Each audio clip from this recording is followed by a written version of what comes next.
যে ব্যক্তি নিজের বিচার নিজে করতে পারে তার চেয়ে বড় বিচারক আর কেউ নেই। নিজেকে একটি কথা দিয়ে দিন শুরু করো, আমি আজকে গত দিনের থেকে ভালো করব।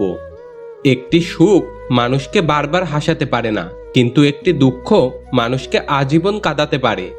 প্রেম একদিনকে বন্ধুকে জিজ্ঞাসা করেছিল, আমি থাকতে মানুষের জীবনে তোমার প্রয়োজন কি? বন্ধুত্ব তখন জবাব দিয়েছিল, তুমি যার চোখে জল ঝরাও আমি তার মুখে হাসি ফোটাই। জীবনের 6টি নীতি: 1. প্রার্থনা করার আগে বিশ্বাস করো। 2. কথা বলার আগে শোনো। 3. খরচ করার আগে উপার্জন করো। 4. কিছু লেখার আগে চিন্তা করো। 5. হাল ছাড়ার আগে চেষ্টা করো। 6. মরার আগে বাঁচতে শেখো। যদি তোমার কন্যা হয়ে থাকে, তুমি নিশ্চিত থাকো তোমার মৃত্যুর পরেও পৃথিবীতে কেউ থাকবে। তোমার কথা ভেবে দুফোঁটা চোখের জল ফেলবে। যে নিজের ভুল স্বীকার করে সে কোনোদিন ছোট হয় না, তার সম্মান আরও বেড়ে যায়। রাত যেভাবেই আসুক নীরবতা থাকবেই, চাঁদ যেভাবেই থাকুক জ্যোৎস্না ছড়াবেই, সূর্য যতই মেঘের আড়ালে থাকুক পৃথিবীতে আলো আসবেই। আর নিজেকে যত লুকিয়ে রাখো না কেন, ভালোবাসা তোমাকে কাছে টানবেই। তুমি পড়ে গেলে নিজেই উঠে দাঁড়াতে হবে, কারণ তুমি টাকা নও যে মানুষ তোমাকে উঠাবে।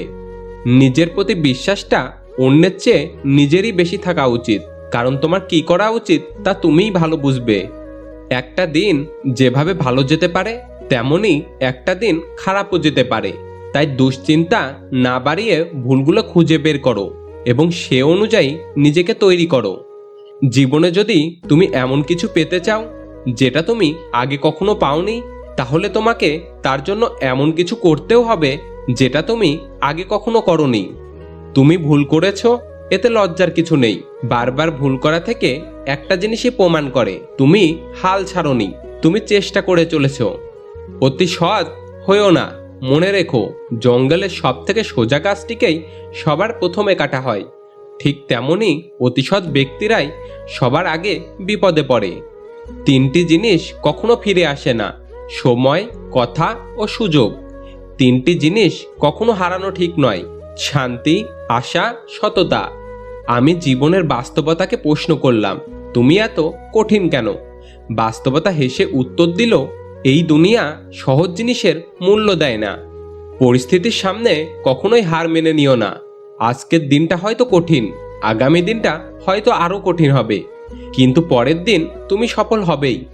বিয়ের পর সকলেই জানতে চায় মেয়েটি তার বাপের বাড়ি থেকে কি এনেছে, কিন্তু ভুলেও কেউ জানতে চায় না মেয়েটি বাপের বাড়িতে কি ছেড়ে এসেছে।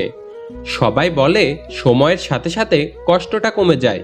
সত্যি কথা বলতে কষ্টটা কমে না, একটা সময়ে এসে কষ্টটা অভ্যাসে পরিণত হয়ে যায়। কিছু মানুষ একটা সময় পর প্রচণ্ড শক্ত হয়ে যায়, কিন্তু শক্ত হবার জন্য তাকে কতটা আঘাত সহ্য করতে হয় তার খবর কেউ রাখে না।